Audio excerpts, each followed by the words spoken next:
President Donald Trump has said that he made progress on a TikTok deal with Chinese President Xi Jinping after the two leaders are due to meet at the APEC Summit in South Korea at the end of October. CNN's Mike Valerio lays out the issues on Mr. Trump's agenda at the summit.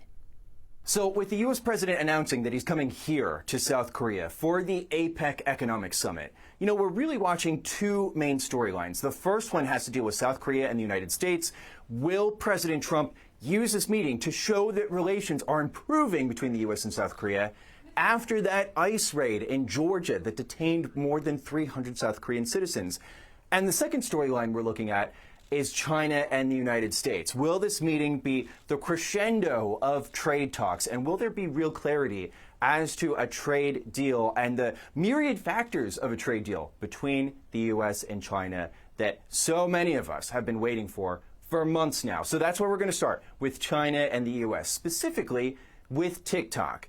Very interesting to see the different readouts of the phone call between President Trump and Chinese leader Xi Jinping.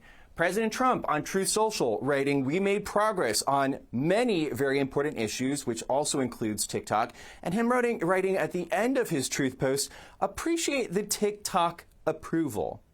That's interesting. Approval, that word, does not appear in Beijing's version of the call between the two leaders. Instead, China says it looks forward to a TikTok deal that is, quote, in keeping with market rules that, quote, complies with China's laws and takes into account the interests of both sides.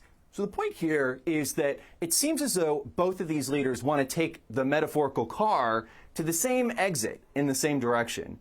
But how they're going to do that still remains to be seen. So between now and the end of October, October 31st and November 1st, when APEC happens in South Korea, we're going to be acutely attentive to whether or not there are more lower-level meetings between the U.S. and China that seems to show a drumbeat of more progress as we wait for this long-anticipated meeting between Xi and Trump happening at the summit.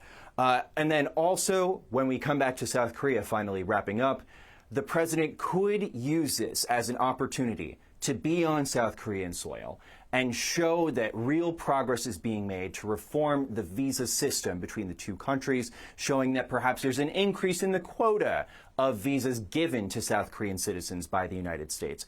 The point is to show that something like the ICE raid in Georgia will never happen again, with feelings of astonishment and dismay here in South Korea still quite acute and quite raw after those scenes played out.